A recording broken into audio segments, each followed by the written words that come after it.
అదే RTV app వార్తల్ని క్షణాల్లో చదివే అవకాశం ఉంటుంది. ఒక న్యూస్ పేపర్, ఒక టెలివిజన్ ఛానల్ మీ చేతుల్లో ఎప్పుడూ ఉంటాయి. ఈసారి శ్రవణ్ కుమార్ అనే వ్యక్తి ఈ కేసులో మాకు కంప్లైంట్గా ఉన్నాడు. వాళ్ళ మామగారైన గాసం వెంకటేష్ గారికి సర్వే నెంబర్ 107 మరియు 121లో ఒక 10 ఎకరాల 20 గుంటల భూమి కొనడం జరిగింది. దాన్ని వాళ్ళ ముగ్గురు కొడుకులు, అంటే ఒక కొడుకు చనిపోయినాడు, 2 కొడుకులు మరియు ఒక కోడలికి మరియు ఆ వెంకటేష్ గారికి సంబంధించిన నలుగురికి సమాన భాగాలు చేసి దాన్ని రిజిస్ట్రేషన్ చేసుకున్నారు. చేసుకున్న తర్వాత దానికి హద్దులు సరిగా లేనందువల్ల అతను ఏప్రిల్ 22వ తారీఖు వచ్చి ఇక్కడ మండల్ సర్వేయర్ బాలరాజు గారిని కలిసి ఒక అప్లికేషన్ పెట్టుకోవడం జరిగింది. మీ సేవలో అప్లై చేసిన తర్వాత కొద్దికాలం వెయిట్ చేశారు, అతను రాలేదు. మళ్ళీ అగైన్ దాని తర్వాత జూన్ 24 రోజు కన్సర్న్ సర్వేయర్ గారు అక్కడికి వెళ్ళి ఆ హద్దులను చూసి గ్రామ నక్ష తీసుకొని రావాలి, ఇవన్నీ హద్దులు క్లియర్ లేవు, నేను మళ్ళీ వస్తానని చెప్పి వెళ్ళిపోయాడు. కానీ రాలేదు. మళ్ళీ కొద్ది రోజులు వెయిట్ చేశారు.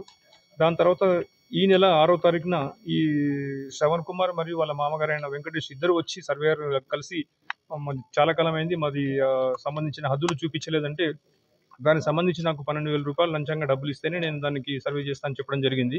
ప్రస్తుతం ఏమైనా ఇచ్చి పోవాలంటే వాళ్ళు అదే రోజు వాళ్ళకు 3,000 ఇవ్వడం జరిగింది. ఆ తర్వాత ఇంకా 9,000 ఇస్తేనే పంచనామా రిపోర్ట్ ఇస్తా అని చెప్తే అతను వచ్చి శ్రవణ్ కుమార్ వచ్చి మాకు మహబూబ్నగర్ ఏసీబీ ఆఫీసులో కంప్లైంట్ చేయడం జరిగింది. ఈరోజు దానికి సంబంధించిన డబ్బులను రెడీ చేసుకుని వచ్చిన తర్వాత ఈరోజు సాయంత్రం టైంలో వచ్చినప్పుడు 5 గంటల టైంలో అతను లోపలికి వెళ్ళి డబ్బులు ఇచ్చి మాకు బయటకు వచ్చి సిగ్నల్ వచ్చిన తర్వాత మేము వెళ్ళి రెడ్ హ్యాండ్గా పట్టుకొని డబ్బులు స్వాధీనం చేసుకోవడం జరిగింది. కేవలం సర్వే రిపోర్ట్ ఇవ్వడం కోసం అతను డబ్బులు మండల సర్వే డిమాండ్ చేయడం జరిగింది.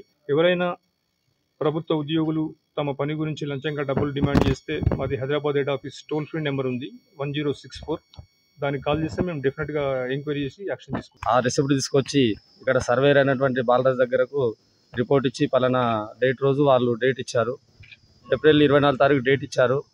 డేట్ వచ్చిన తర్వాత పొలాన్ని కూడా రావడం జరిగింది. కలిసినప్పుడు ఆయన ఏం అడిగాడు అంటే, మీరు ఫస్ట్ సారే వచ్చినాను, మరి మీరేం నాకు డబ్బులు ఇవ్వలేదు, మీరేమైనా డబ్బులు ఇస్తేనే నేను వస్తాను అని చెప్పడంతో అప్పుడు నేను 3,000 రూపాయలు ఇవ్వడం జరిగింది. మళ్ళీ ఆయనకు సర్వే చేయడం కూడా జరిగింది. చేసిన తర్వాత అదే రోజు సాయంత్రం మళ్ళీ మిగతా 9,000 రూపాయలు ఇవ్వాల్సిందిగా అడగడం జరిగింది. నేనుండి ఎందుకు సార్ మీరు డబ్బులు అడుగుతున్నారు, మీరు గవర్నమెంట్ ఎంప్లాయీ, దయచేసి తీసుకోకండి సార్, కొంచెం పేదవాళ్ళు ఉన్నారు, అర్థం చేసుకున్నాను నేను చెప్తే డబ్బులు చాలామంది ఇస్తారు, ఎవడో ఒకటి దరిద్రం కొడుకులు మాత్రమే ఇస్తలేరు అని చెప్పి చాలా బూతులతో కూడా నన్ను తిట్టడం కూడా జరిగింది.